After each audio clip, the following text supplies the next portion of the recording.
This Three Beards Media podcast may contain mature themes, and if you're not down with that, we got 3 words for you. Like the podcast. Nailed it!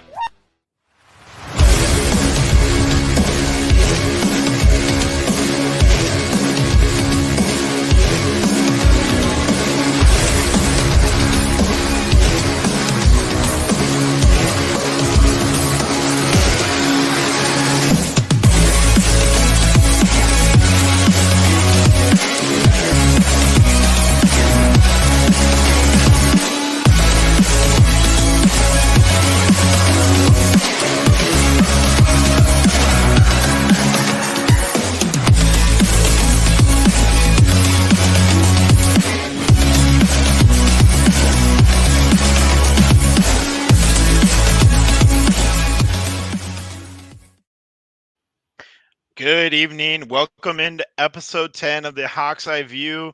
I'm your host, Andrew Barber, with my co-host, Drew Shipley. We made it 10 episodes without getting canceled. I think we should count that as a success. So big props to us. As always, we're sponsored, presented by Three Beards Media. Can't forget about them. Sponsored by Revelton Distillery and Kyle Lehman at Wintrust Mortgage, who we'll hear from later on in the show. Big week coming up for the football team. I have entitled it, and I think we said in the post game last week of the Purdue wrap up, the Big Ten West Championship, because that's essentially what it is.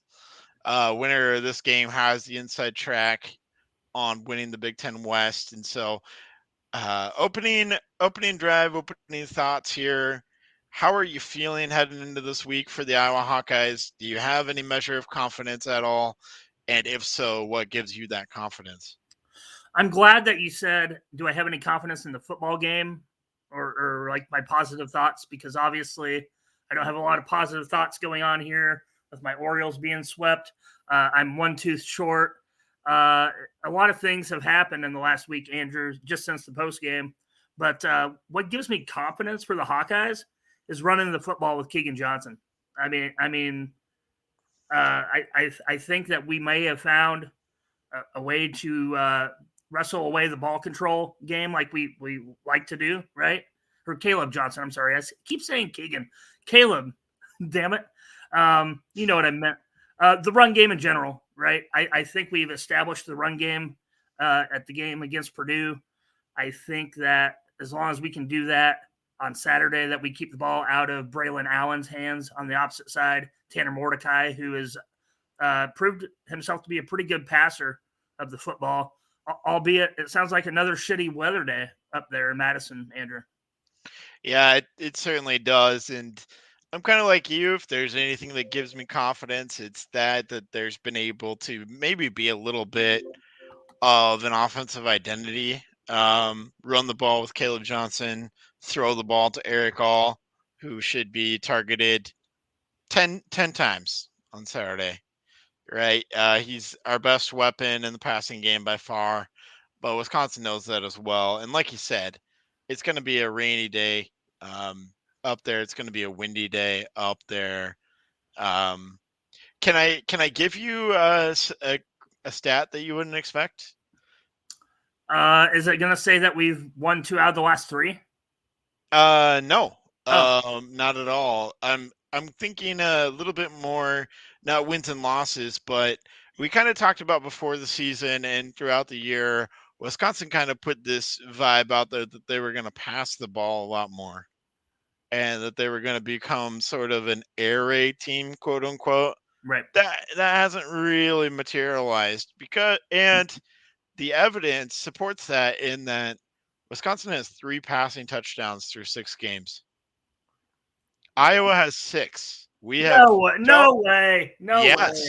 Yeah, Iowa has 6 passing touchdowns. Wisconsin has 3.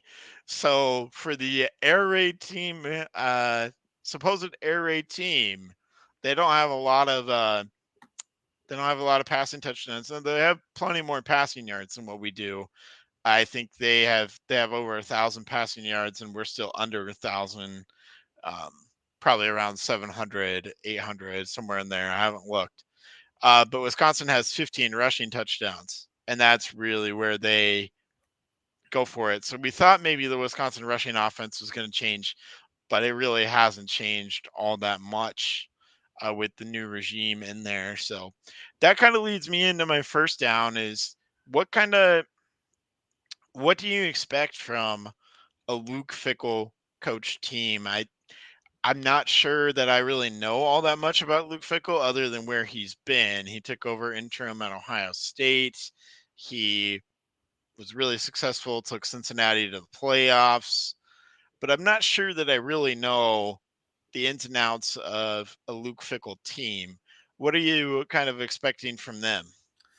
I mean, I think it's going to be a slow trend towards back to that air raid that was so successful at Cincinnati that got them to the playoff, right? He doesn't have his own full class of players yet. Obviously, he only has the freshman class. And really, I don't even know if half of those were his kids by the time that they hired Luke Fickle. So it's going to be a transition period, honestly. Like they'll still have his philosophy of trying to get the ball out in space, onto the sidelines, getting the ball upfield as quickly as possible. So I think you're going to see a slow drip transition into this full air raid offense. But like you said, what 15 rushing touchdowns on the season already in 6 games? I mean, that's pretty impressive. I think we're going to see a lot of line of scrimmage football as you would expect in a normal Iowa-Wisconsin game for the 2023 rendition. Yeah, I would agree. The offensive coordinator for Wisconsin is Phil Longo, former North Carolina offensive guy who had Javonte Williams and I can't remember, but he had 2 1,000-yard rushers in a season at North Carolina with Javonte Williams and someone else.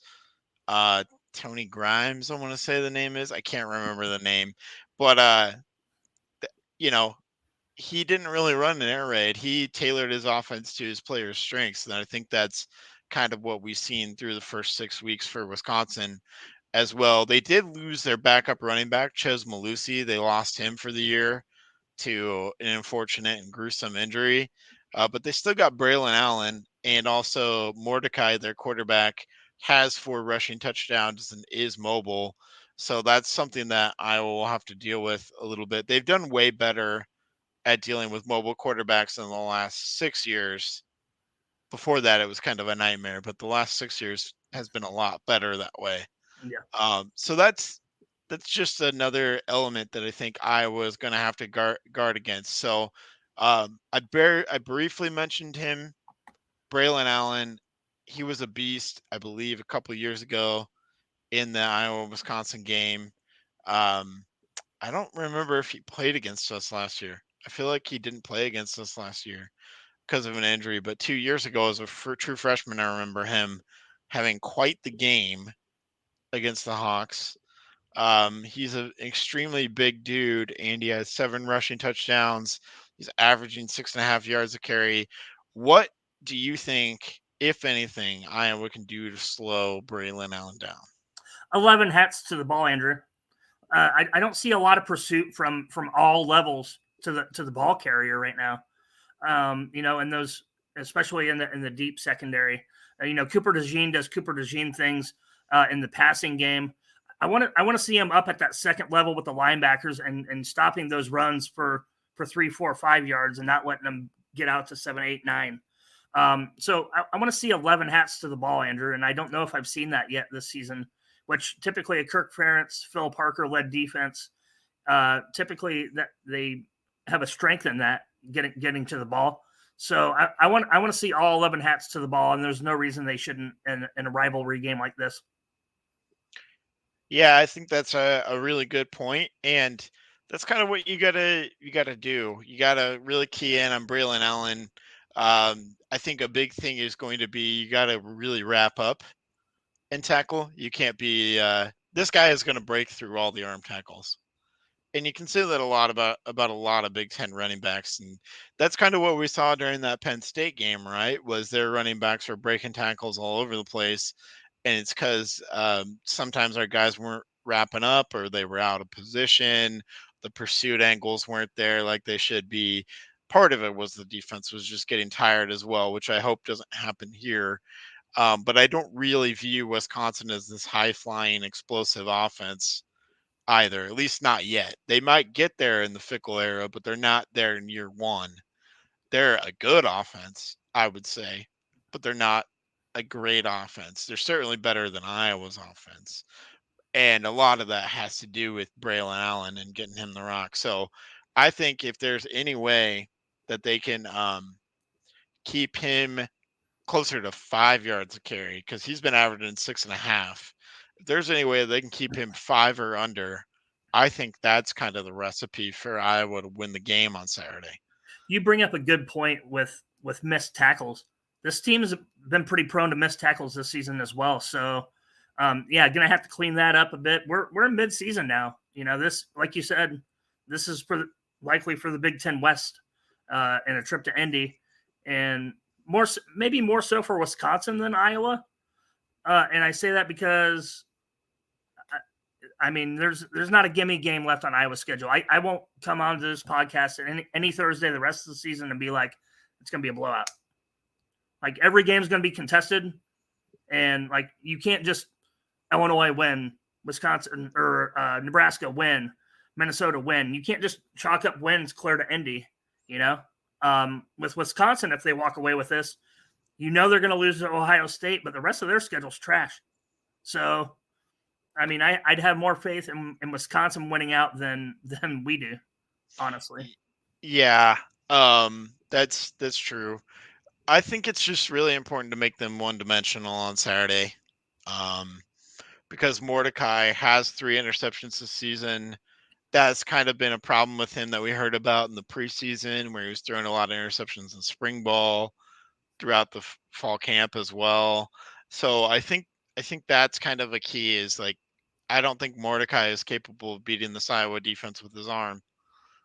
And that's really what Phil Parker wants, right? Is a quarterback that tries to beat you with their arm.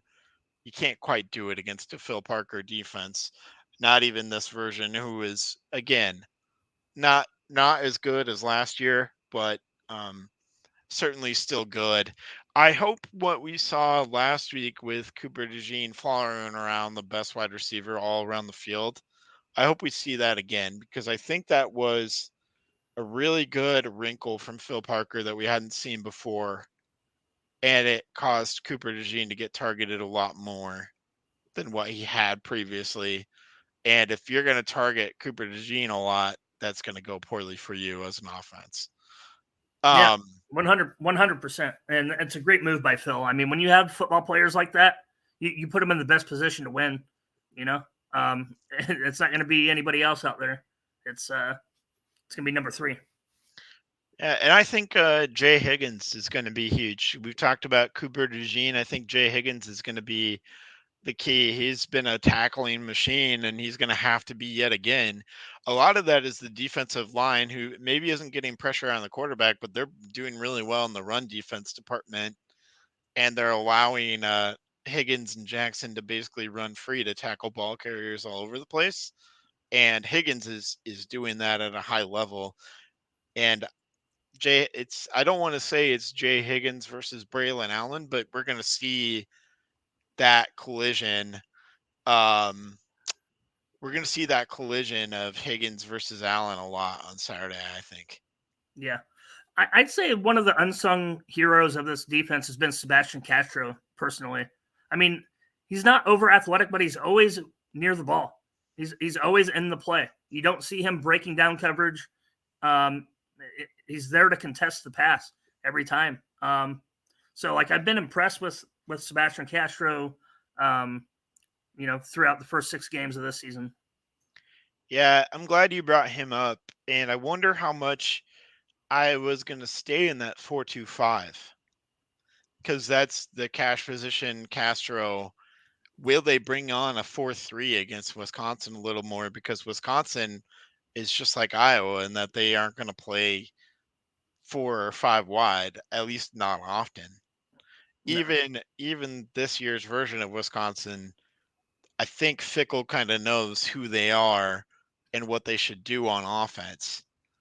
And it doesn't involve going 4 or 5 wide. And if you kind of go lighter with that 5 defensive back set that Iowa likes to run, that's when you can get eaten up in the run game. So I love Castro, and I hope they leave him in there. Basically, you can run Castro as your third linebacker, and that's what I would do. But we might see a little more of Kyler Fisher or someone else in this game. Yeah, you might be right, and you're absolutely right. Again, the lead up and the weather forecast seems a lot like Penn State, but then like Penn State's weather report to me really didn't materialize into being a factor in the game. Mm-hmm. It seems like this one might be more. I can't say for sure, but I mean it's going to be pretty windy out there. So yeah, I don't see them running any 4 or 5 wide receiver sets. Saturday with wind blowing 20, 25 mile an hour. I don't see it. Yeah, I don't see it either. So that's a good place to go ahead and hear from our sponsor at Revelton Distillery. At Revelton Distilling Company, everyone has become a part of the Revelton family. From the Taylors and their daughter who helped perfect their award-winning gins, to the team who installed Lucy, our 33-foot-tall custom-made still, right down to the local farms that provide our coveted corn, and even the cows on those farms who consume our mash byproduct. Want to see the farm to flask come to life? Now you can tour Lucy and find out where we take Iowa's harvest and transform it into our finest spirits. Choose between a 45-minute tour or find out even more by scheduling a VIP behind-the-scenes tour to get the taste of the full Revelton experience. You can visit them at 1400 West Clay Street in Osceola, Iowa, or find all of Revelton's award-winning spirits at any local grocery or spirits retailer.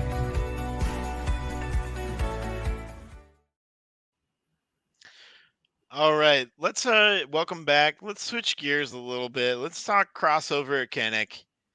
Huge event. I just saw today that 52,000 tickets have been sold. There's still more available. It's going to be a cold day, unfortunately, on Sunday. It's this Sunday at 2 o'clock. I believe the Big Ten Network will be showing that game on their channel at Sunday at 2 o'clock. I'm going to be there in attendance. I'm happy to be there in attendance because it's going to be, I don't know if this will be the only time they do it, but it'll be the only time that probably Caitlin Clark gets to participate in this kind of thing. So got to see that. I'm really looking forward to it.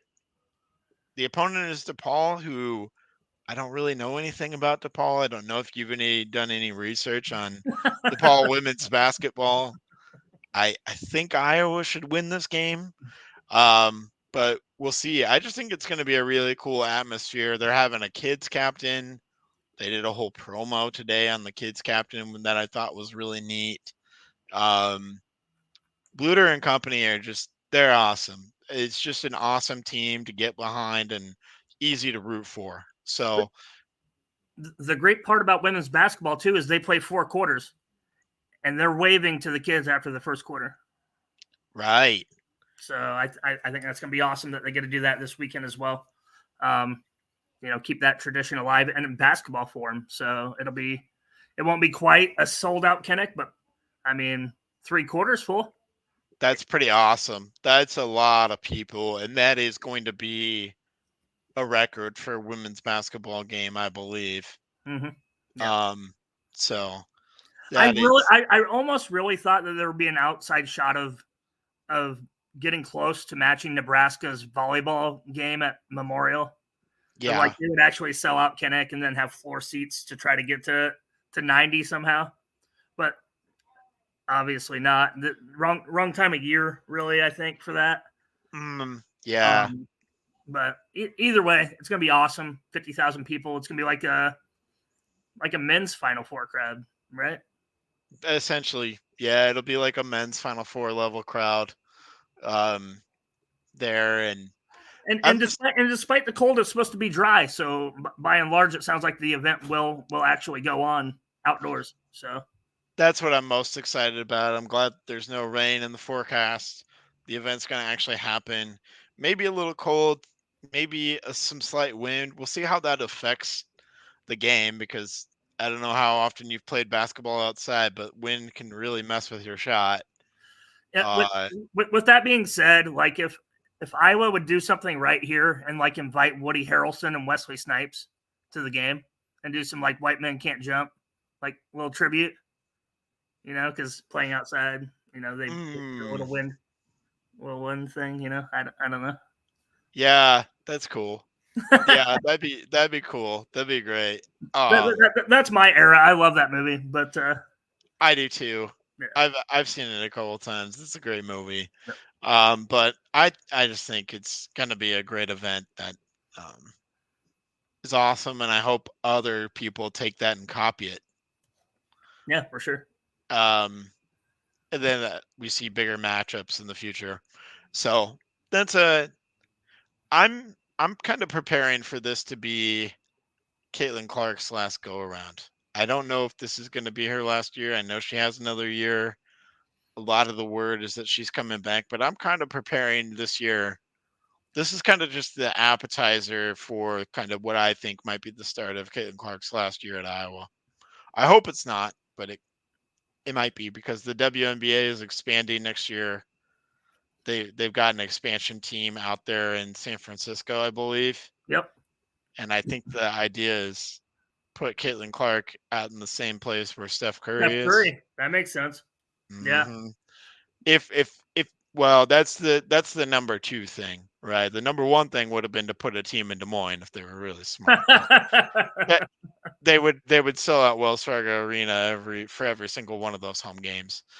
But they'll probably sell out plenty of arenas around the country for her, no matter where she goes.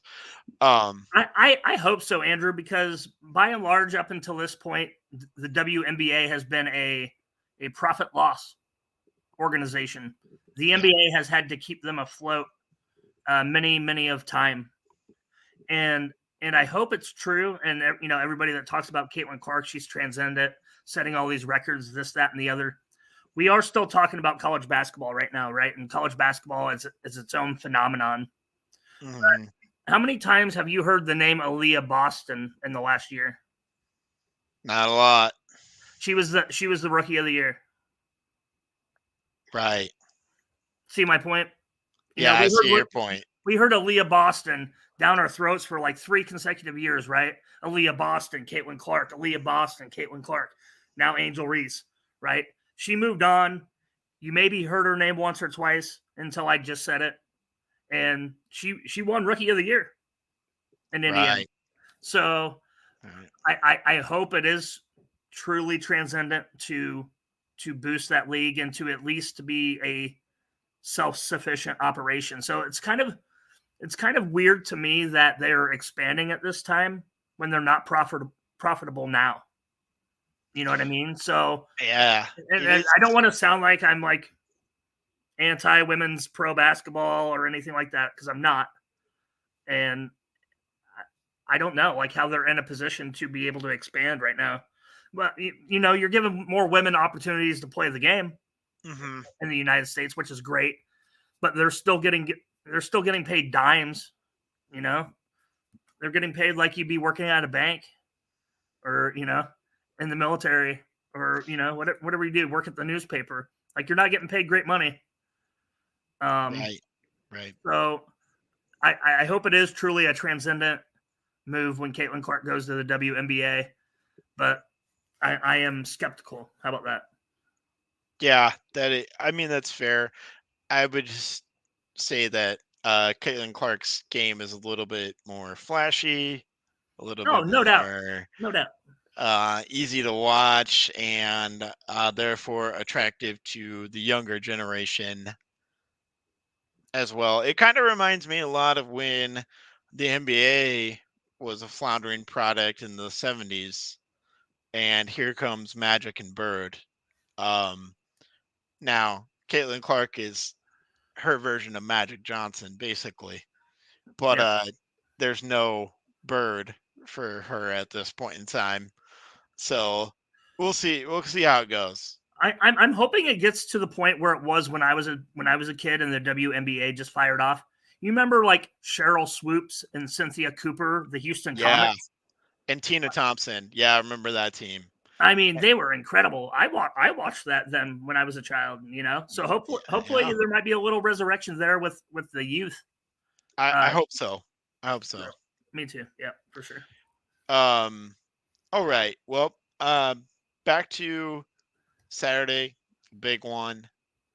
Man, I don't even really know what else to say about it. I'm looking forward to it. I think Iowa's got a good chance. I think it's how will this I've asked you this at multiple points this season.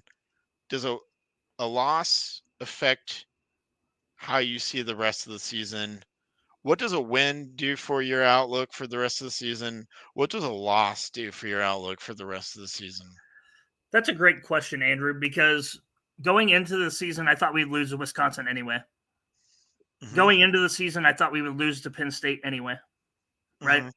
So looking back to episode 1, we're doing our preview.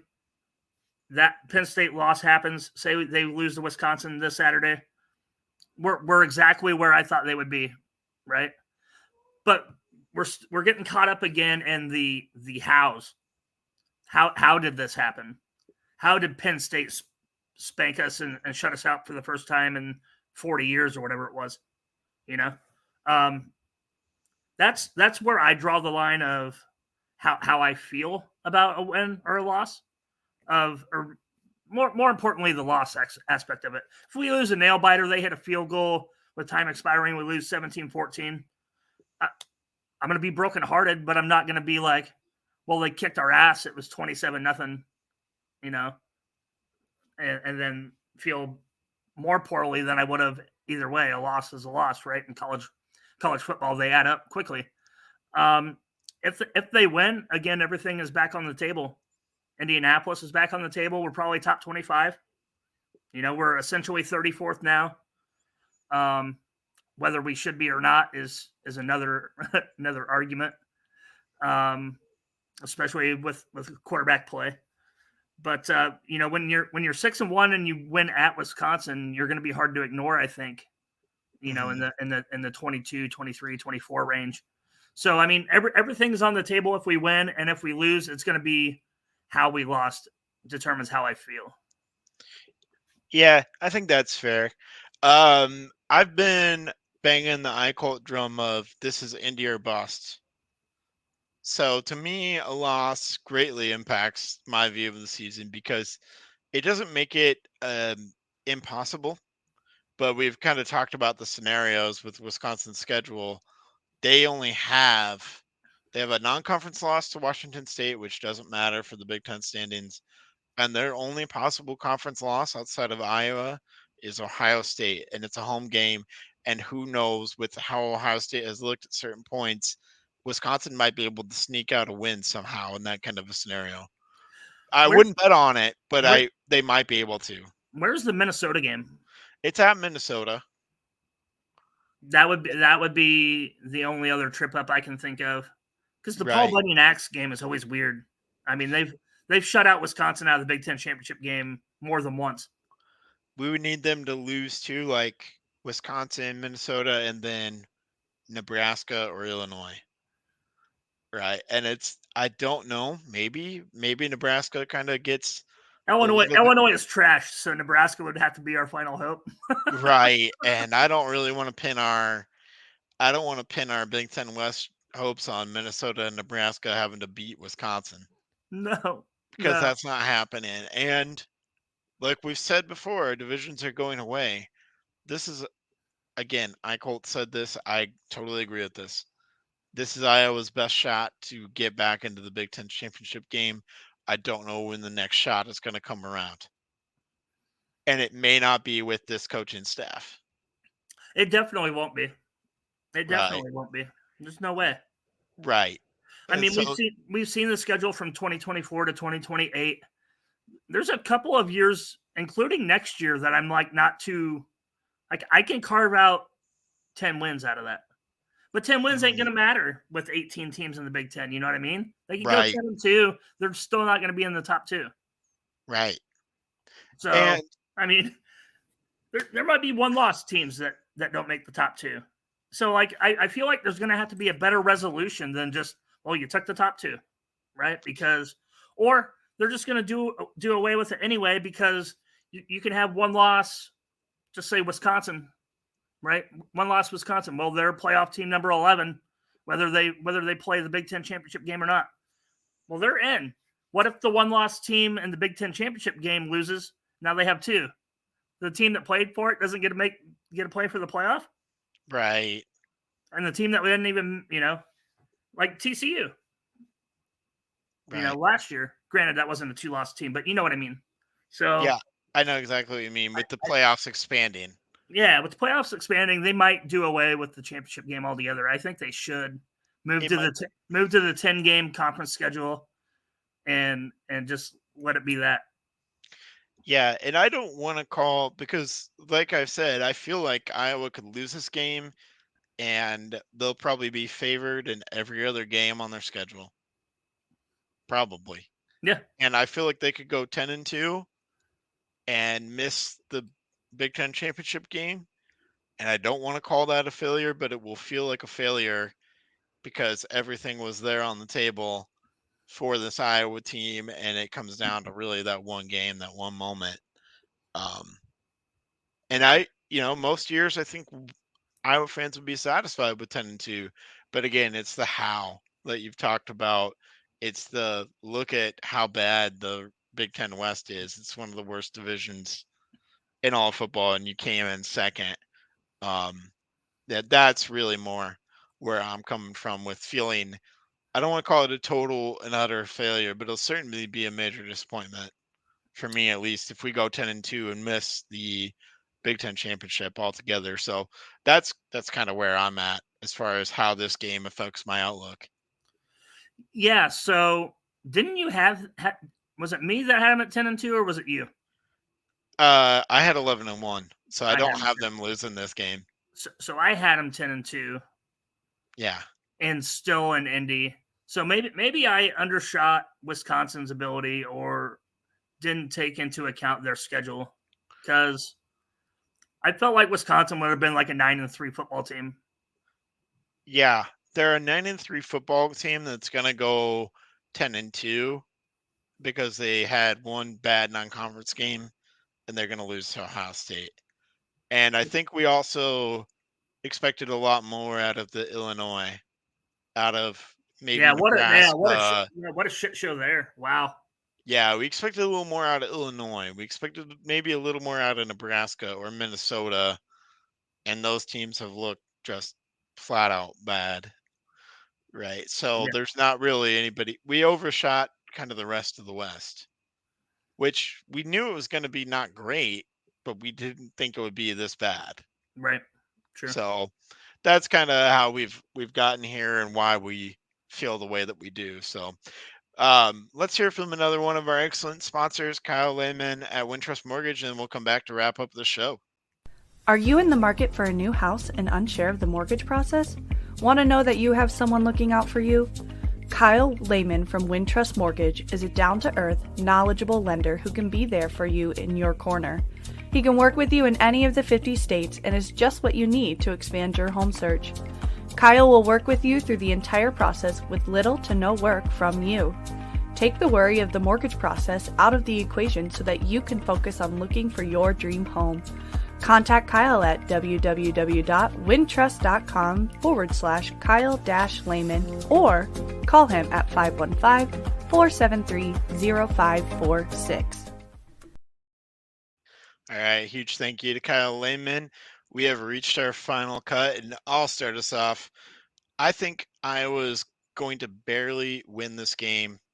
Iowa 13, Wisconsin 10. If you're looking for points, this ain't it.